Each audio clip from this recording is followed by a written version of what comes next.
Good news, I've lost 9 pounds since the cut began. That's great news. The not so good news is today is the first day, we're 2 weeks in, week and a half in, where I'm like super hungry. Super is the wrong word. I'm feeling hunger, which I haven't felt in a long time, especially on maintenance. So we'll see how that feels intra-workout. I got my Gatorade, should be fine, but I'm gonna do some RDLs today. Ooh, a little tight.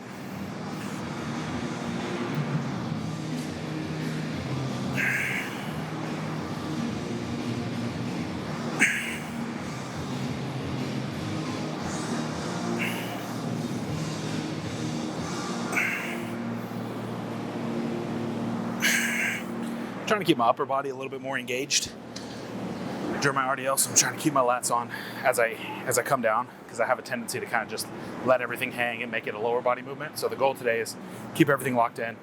2 sets of 6, probably at like, I don't know, I hit 155 last week, so we may do 160, depending on how it feels.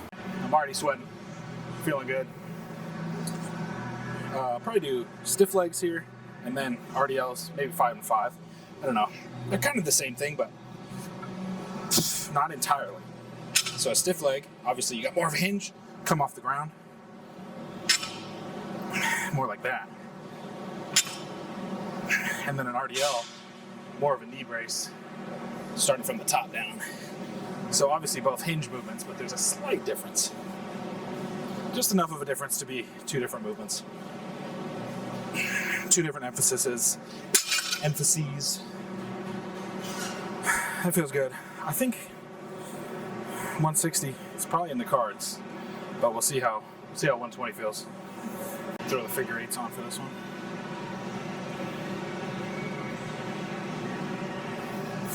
These straps are pretty great for if you just don't even want to think about your grip at all. So like in an RDL, works pretty well.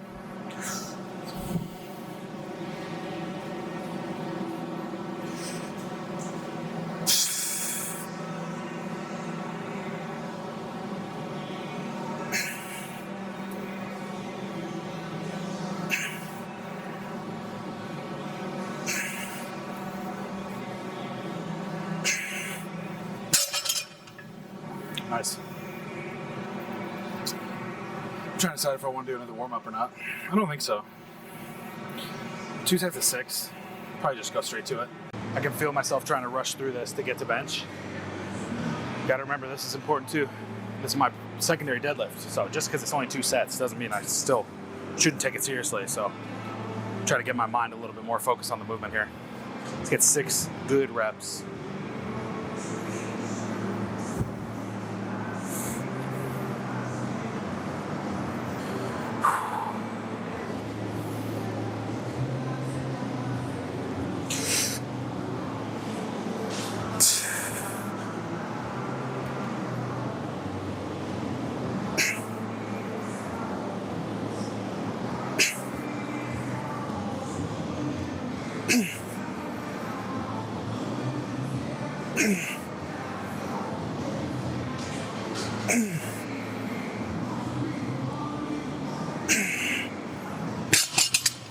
Nice.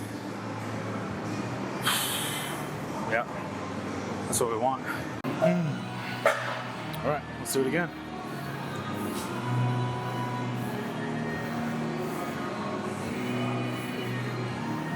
It's so weird getting into conventional stance.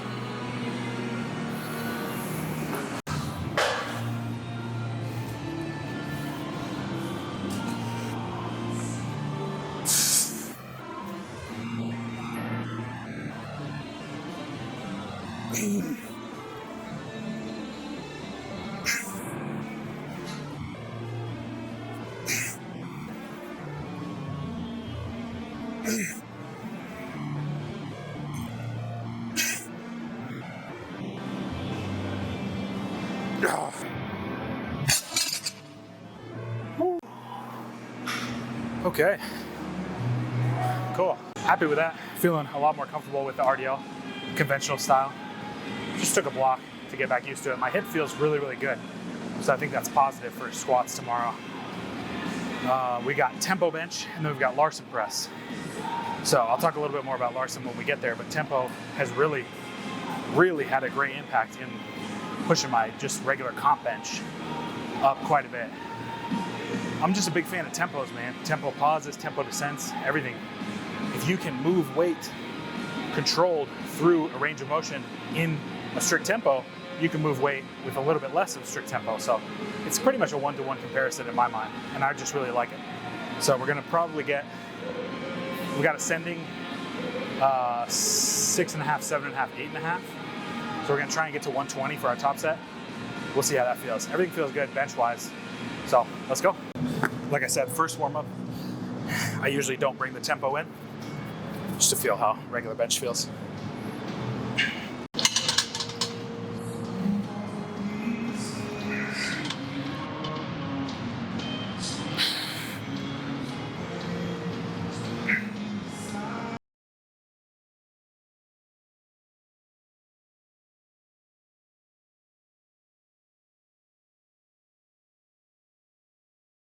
Whew. Feels pretty good. Right, we pause these.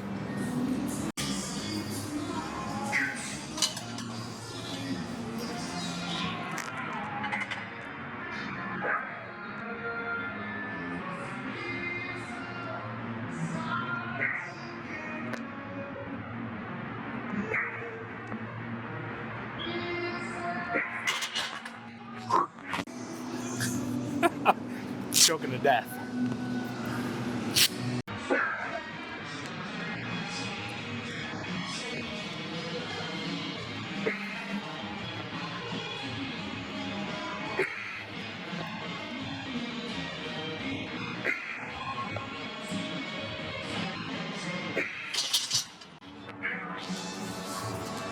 Oh, that felt pretty good. I don't know. I'm trying to keep as much tension as possible on the chest. I find a lot of people get into trouble when they're doing pause work because they just let it rest on their chest. That's not what we're trying to simulate. We're trying to simulate an active pause so that you're ready in comp to get the press command as fast as possible. Into the chest, pause, dead stop, but holding the tension in your triceps, in your leg drive, so that you're ready to go when you get the press command. That's what you want to mimic. Not just let it rest on your chest. That's useless. Those pauses were not up to snuff. A couple of those looked like 2 seconds instead of 3 seconds. Got to be undeniable. That's the key word. With any tempo work, with any depth issues, with any lockouts, everything has to be undeniable or it doesn't count. So, really got to hold myself to the standard here. 3 seconds is 3 seconds is 3 seconds.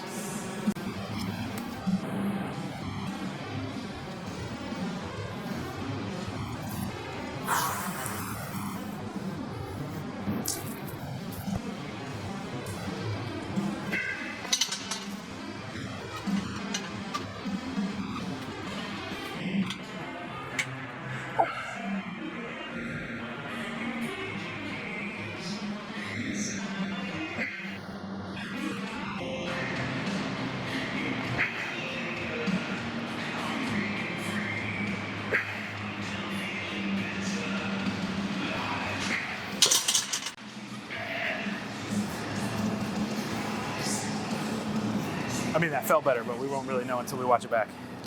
I'm counting to 4. I'm not even counting to 3 because I feel like I have a tendency to kind of jump too fast. All right, 120. Oh.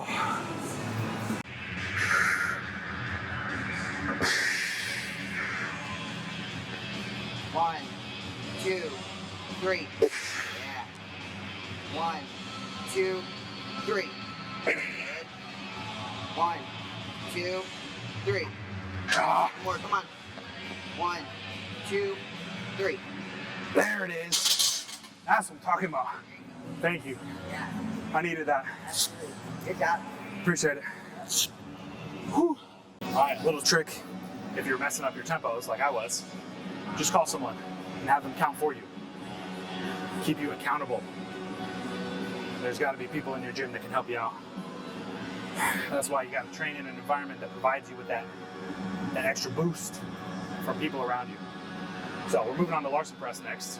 Now, a lot of people think Larsen Press and feet up bench are the same thing. Not entirely. Yes, there is an element of no legs with both.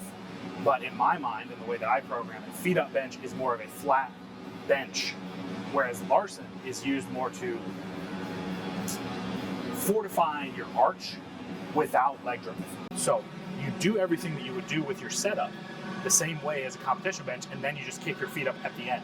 So you're maintaining that arch through your glute activation and through your just sheer will, keeping your chest up as much as possible.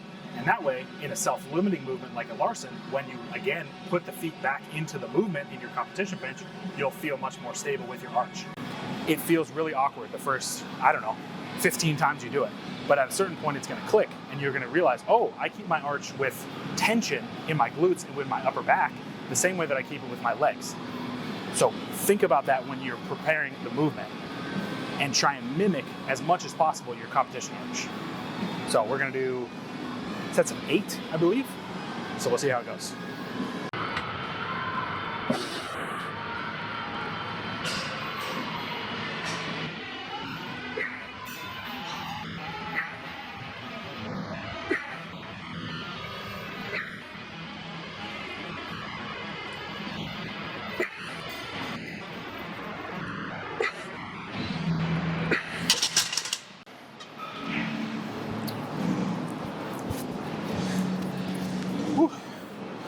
Keep losing the mic in my shirt. That feels pretty good. I just love this movement. Not just for the stability, but also I just love it. It's a chest builder, man. I don't know why, but I feel this in my chest more than any other type of bench press. That's probably just me though. It's the last set. Didn't film the second one, but it felt good. Let's see. Fatigue is definitely a factor right now. 8s. That's big reps. Let's do it.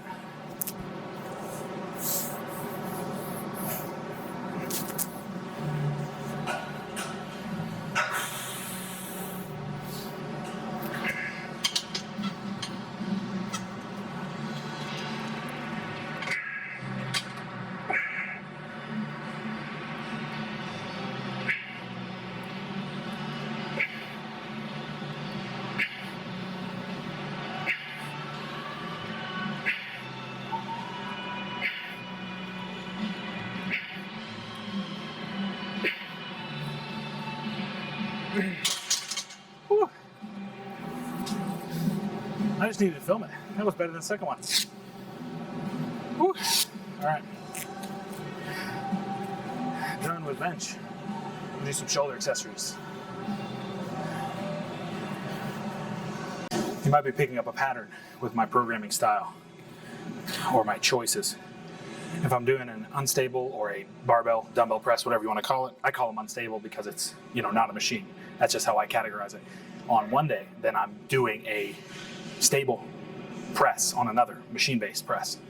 I don't really know when I started doing it. It just feels good to get extra volume without, putting yourself in jeopardy is not the right way to phrase it, but there is a certain aspect of me personally that when I get a lot of barbell touches or even dumbbell touches, there's a tendency for me to start to kind of get loose with my form, which can lead to little tweaks and mishaps. So if I remove the ability to do that by putting in a machine press, then all the better. I still get the volume in without kind of exposing myself to those dangers, quote unquote. Not that it's inherently dangerous. You know what I'm trying to say. I'm rambling. So this will probably be a warm-up because I haven't used this machine in a while. And then we'll see how we go. Oh yeah. Who am I kidding?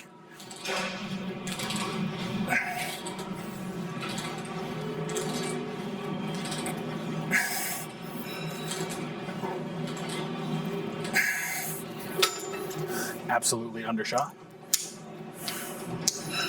But we live and we learn. Let's see if this set feels any better. We went up about 50 pounds because that was just way, way too light. And yes, I am wearing straps on a machine. Sue me. I've got delicate little baby wrists. No, I just feel like using the straps kind of helps me just lock in any external issues that I might be having. I really just want to focus on the shoulders. And if my wrists start to hurt, then I'm not focusing on the shoulders. You know, maybe it's an excuse. Wah, wah, wah. You know, I'm one to make excuses every now and again, but I don't know. Let me know what you think in the comments. Should I use straps or no? Or wraps, I guess. Whew.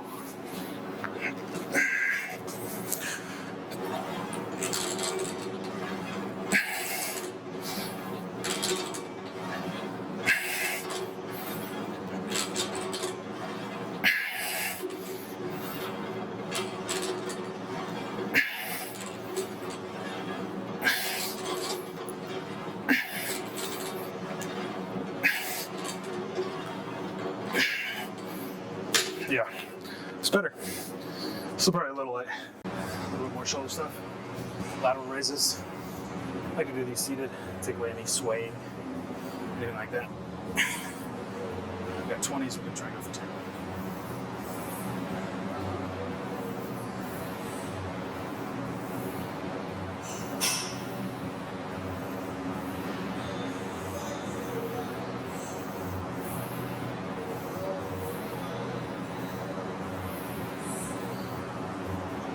Yep.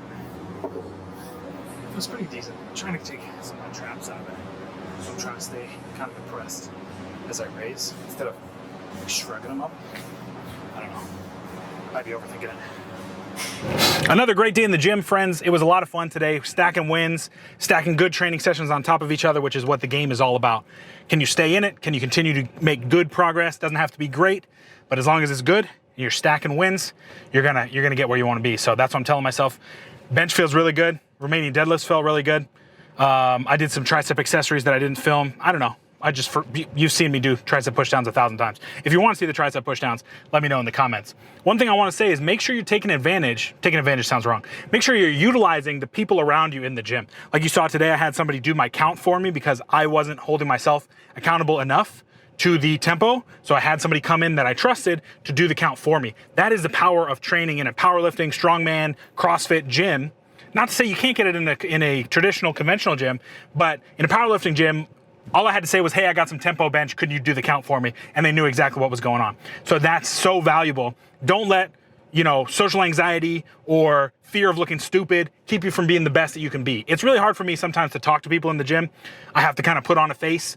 But when I do that, I usually get great things out of it. And hopefully I'm giving great things as well. So not to say that you just need to get. Also be a resource for other people. That's how we get stronger. That's how we build a community and bring everybody up together, which is what I like to do on our Discord. Did you notice that segue there? I'm a professional.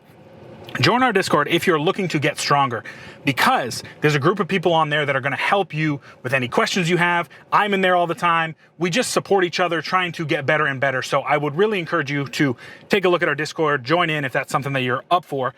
Thank you so much for watching. Please subscribe, like the video. I will see you in the next one. Get strong and stay strong.